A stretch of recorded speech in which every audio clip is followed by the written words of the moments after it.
धिक्कार है। स्वयं जगत पिता ब्रह्मा के मन को भी बिगड़ैल घोड़े की भांति भटका देने वाला मेरा अपार काम बाण आज शिव का शरणागत बन गया।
हे पिताश्री,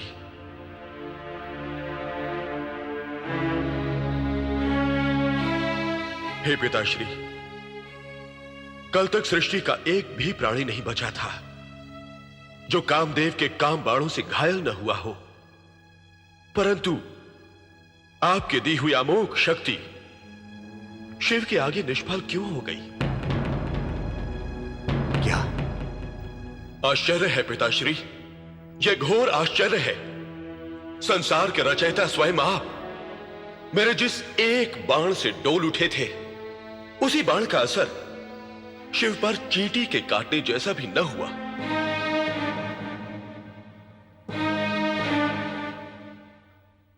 क्षमा करें पिताश्री, यह मुझे नहीं आपको चुनौती है। यह मेरी नहीं आपकी पराजय है, आपकी।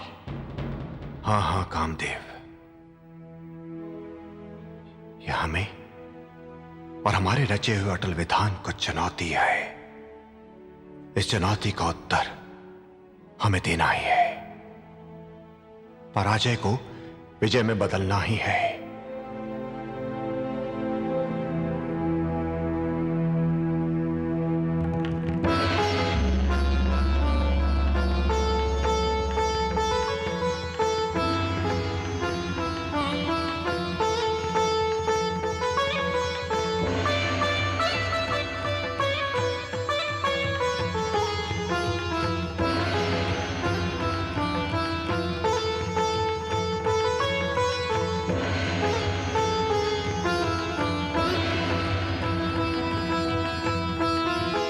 प्रणाम पिताश्री।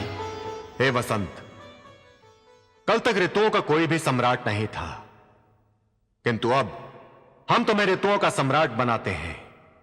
तुम्हारे आगमन से वृक्ष, लताएं, फूल, पत्ते सभी सुगंध से भर जाएंगे। हम आशा करते हैं कि तुम कामदेव के सहायक बनकर हमारी सृष्टि के सभी प्राणियों को काम भाव से भर दोगे। हे पिताश्री, मैं आपका आभारी रहूंगा। हे वसंत, तुम आज से कामदेव के सहायक हो। जाओ, कामदेव की सहायता करो और शिवजी के मन को काम भाव से ओत प्रोत कर दो। उनके योग रूप को सांसारिक जीवन में जकड़ लो। जाओ। जो आज्ञा पिताश्री।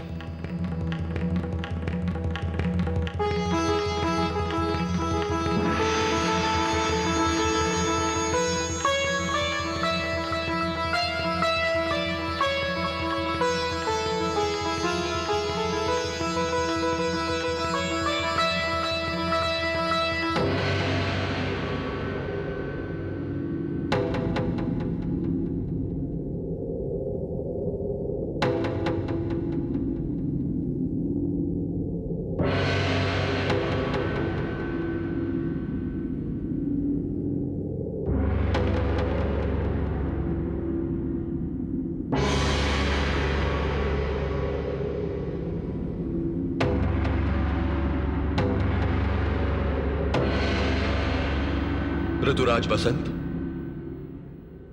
सामने देख रहे हो, ये संसार के संहारक महादेव हैं, शक्ति के अपार भंडार हैं। इनके तेजस्वी नेत्रों से नेत्र मिलाने की क्षमता और साहस संपूर्ण सृष्टि में किसी के पास नहीं। यहां तक कि सृष्टि निर्माता ब्रह्मा और संसार के पालनहार नारायण में भी नहीं। मुझे तो यह निश्चय ही अभेद शक्ति प्रतीत हो रही है।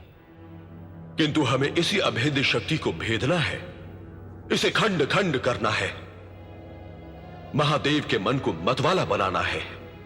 ऐसा ही होगा भ्राताश्री, ऐसा ही होगा।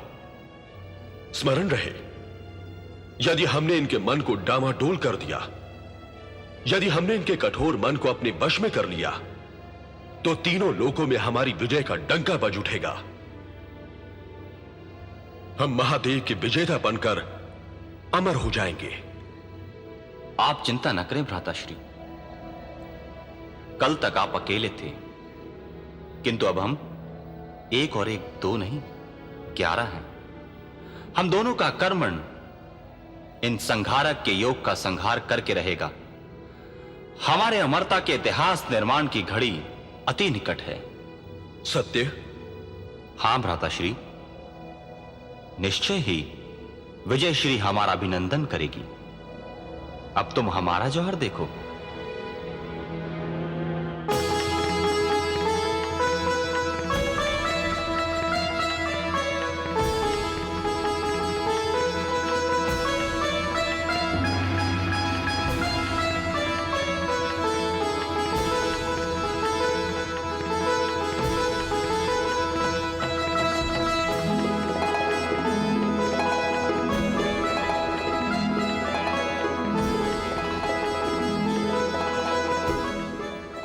देखो भ्राताश्री, देखो कैसे धरती और आकाश मतवाले होकर उत्तेजित संगीत को जन्म दे रहे हैं।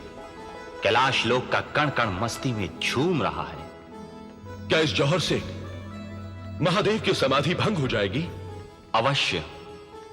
मेरे चमत्कार की मदमस्त सुगंध इस अखंड योगी के रोम रोम में समा गई होगी। इसीलिए अब आप अपना काम बाण चलाइए, जो इनके पाषाण हृदय को पिघला देगा। चलाइए काम बाण।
हे पिताश्री, आपकी दी हुई अमोघ शक्ति को यह क्या हो गया?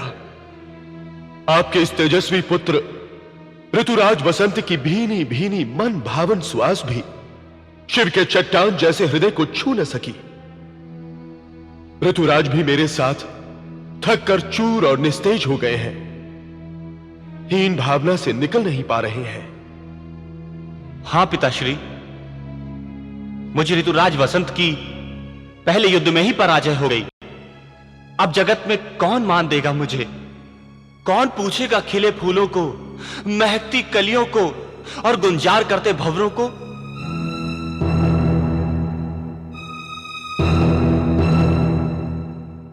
हे पिताश्री, कामनी और रसिकों के जोड़े वसंत का उपहास उड़ाएंगे। मैं जीवन भर तिरस्कार की अग्नि में जलता रहूंगा। कदाचित ये कामदेव भी मुझे त्याग देंगे। नहीं नहीं ऋतुराज वसंत, नहीं। यदि ऐसा हुआ तो हमारी रंग बिरंगी सृष्टि का उपहास हो जाएगा। ऐसा कदापि नहीं होगा। त्रिकाल में यह असंभव है, असंभव।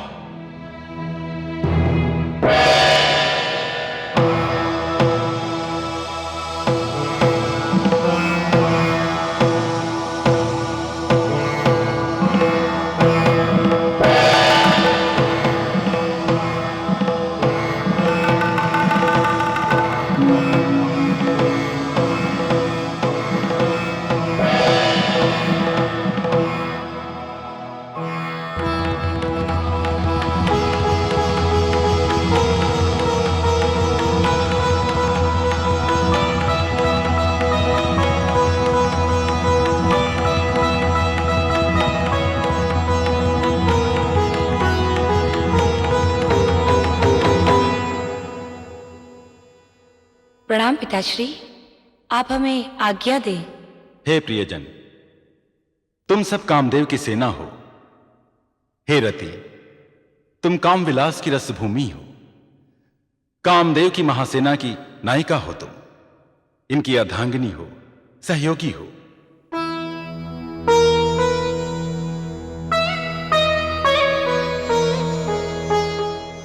हे कामदेव, ये सारी महासेना हम तुम्हें सौंपते हैं। कल तक तुम अकेले थे, किंतु आज ये अपार बलशाली सेना तुम्हारे साथ है। जड़ चेतन सबके मन को हर लेने का बल है इन सब में। अब तो तुम्हारे शिव का चट्टान जैसा कठोर मन पिघल कर ही रहेगा। आक्रमण करो, आक्रमण!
हे वसंत, हे काम, हे रति, ये तुम्हारी नहीं हमारी पराजय हुई है।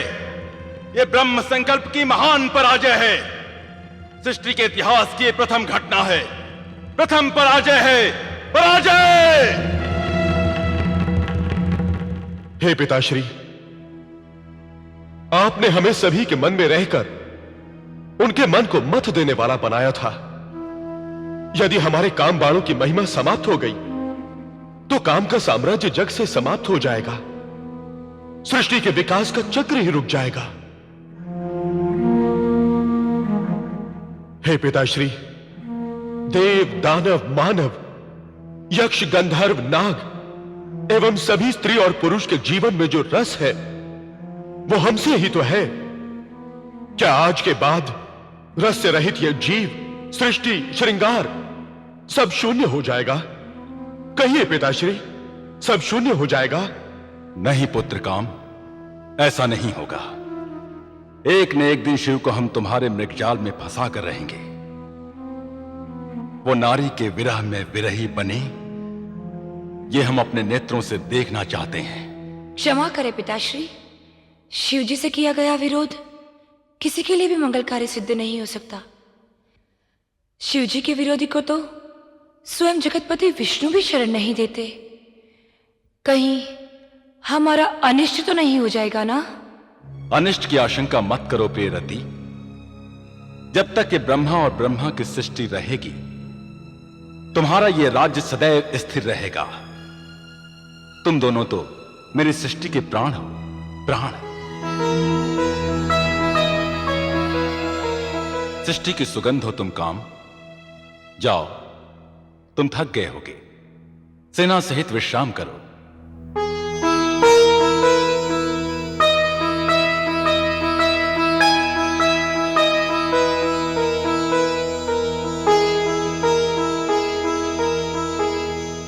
ऐसा प्रतीत होता है कि अब हमारे विधान के गौरव की रक्षा जगत के पालनहार विष्णु के अतिरिक्त कोई नहीं कर सकता।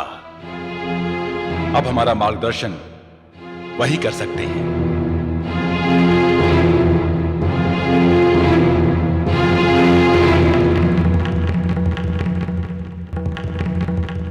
शिवजी की योग लीला के कारण विधाता का विधान संकट में पड़ गया है। कोई ना कोई उपाय अवश्य खोजना होगा। हे महेश्वर, ब्रह्मा जी की अब और कठिन परीक्षा ना लो, उन पर कृपा करो भगवान।